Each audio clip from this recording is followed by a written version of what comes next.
बिस्मिल्लाहिर्रहमानिर्रहीम। अस्सलाम वालेकुम। मैं हूं अली हुसनैन। आप देख रहे हैं मेरा फेसबुक यूट्यूब चैनल। नाजरीन, पीटीआई ने पीडीएम को सरप्राइज़ दे दिया है और मरियम के आते हुए ही पांच बड़ी कहते हैं गरीब आवाम पे मुसीबतें आ गई हैं। पहले मरियम नवाज़ पे बात कर लेते हैं। मरियम नवाज़ के आने के बाद सबसे पहले सागदार ने जो तोहफ़ा दिया है वो पेट्रोल और डीज़ल का है। 35 रुपये का इजाफ़ा कर दिया गया है डीज़ल और पेट्रोल में। और इनकी मिस मैनेजमेंट देखें कि ये पेट्रोल और डीज़ल का जो इजाफ़ा है ये 3 दिन पहले ही कर दिया गया है, ये यकम को करना था।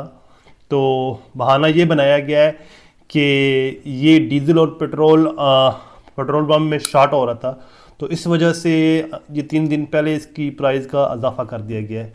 वो खुदा का वास्ता है, ये अगर ये कोई जवाज़ नहीं बनता कि ये शॉर्ट हो रहा है। अगर शॉर्ट हो रहा है ये आप लोगों की नाअहली है, मिस मैनेजमेंट है, जिसकी वजह से डीज़ल और पेट्रोल जो नहीं मिल रहा। पहले ही आपने 7 से 8 दिन पहले ही आपने ओगरा को समरी भेज दी है पेट्रोल की 30 से 40 रुपये या 80 रुपये जो भी आपने बढ़ाना था। तो पेट्रोल पंप्स को पता था कि इतना बढ़ रहा है, तो वो ज़ाहिर बात है उन्होंने 2-2 लाख 3-3 लाख लीटर बचा के रखना था, उन्होंने करोड़ों रुपया कमाना था।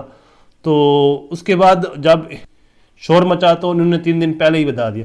पेट्रोल और डीजल की जो ही प्राइस बढ़ी है तो उसके बाद एक एहतजाज शुरू हो चुका है। सबसे पहले तो ट्रांसपोर्ट ने एहतजाज शुरू किया हुआ है कि जो गाड़ियां ऑयल लेके आ रही हैं, जो हमारी खुराक की गाड़ियां आ रही हैं, इन्होंने भी किराए बढ़ा दिए हैं। इन लोगों ने भी धमकी दी है, अगर आप लोगों ने हमारे किराए बढ़ाने में कुछ एक्शन लिया तो हम इस पे आपके जो है ना पहिया जाम हड़ताल शुरू कर देंगे।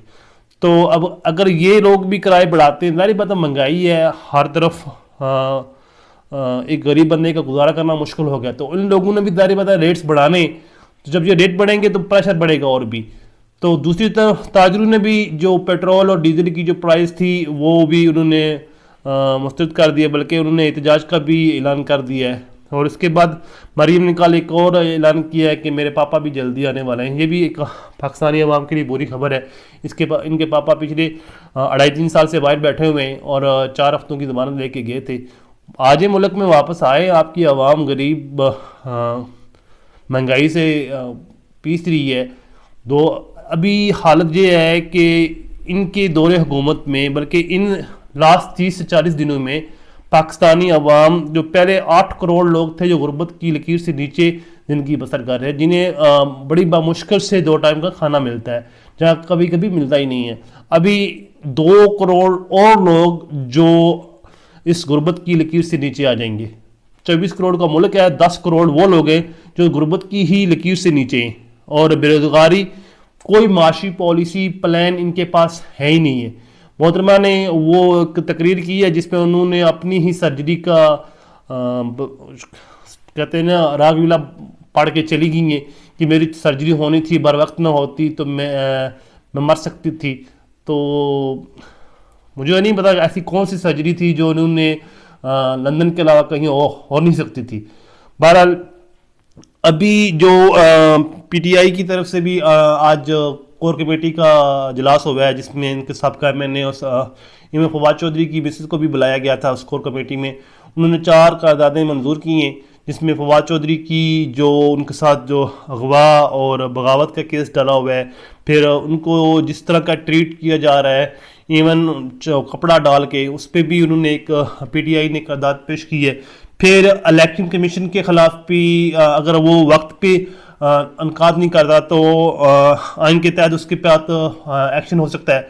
फिर तीसरा उन्होंने जो करारदाद पेश की है वो इलेक्शन कमीशन गवर्नर केपीके हैं, उन्होंने जो पिछले दिनों कहा है जो केपीके की जो गवर्नमेंट इलेक्शन की डेट है ये देंगे, एजेंसीज देंगी और स्टैब्लिशमेंट देंगी।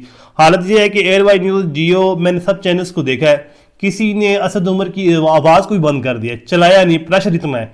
और इन्होंने इसको कहा है कि सदर पाकिस्तान को आप नोटिस लें, और आर्मी चीफ को भी कहा है कि आप इस मामले में नोटिस लें। एजेंसीज और एस्टैब्लिशमेंट जो है ये इंटरफेयर हो रही हैं सियासी मामलात में, इनका कोई काम नहीं है। तो वो दूसरे कहते हैं ना, चौकीदार का काम है चौकीदारी करना, घर के मामला में मुदाखलत नहीं करनी चाहिए। ये तो भाई साहब सीधा सीधा कहते हैं कि हमें गले पे बिठाएं।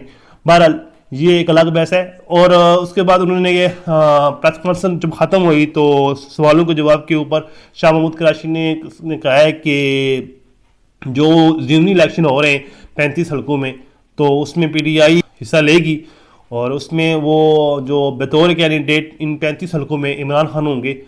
तो और साथ ही उन हलकों के जो एमएनए है पीटीआई के, जो कवर कैंडिडेट होंगे इमरान खान के, किसी वजह से इमरान खान के किसी हलके में कागज नहीं मंजूर होते या किसी वजह से रिजेक्ट हो जाते हैं, तो पीटीआई का जो कवर कैंडिडेट होगा वो इलेक्शन लड़ेगा। वो मैदान पीटीआई मैदान नहीं छोड़ने वाली किसी सूरत भी। अभी देखते हैं कि हालात किस कवर लेते हैं। सबसे पहले जो उन्होंने ये अभी कोई माशी पॉलिसी नहीं है, कुछ इस तरह का कोई कहते हैं ना कोई रोड मैप नहीं है पीडीएम के साथ। 13 जमातें मिलकर मुल्क को तबाह बर्बाद कर रही हैं। अभी देखें ना हमारी इकानमी कहाँ से कहाँ ले आई। अभी हमारे पास जो रिजर्व है वो $3.5 अरब से कम हो चुके हैं। वो एक वीक के अंदर अंदर ही हमारे स्थान में $1 करोड़ कैसे गए पता ही नहीं है स्टेट बैंक को।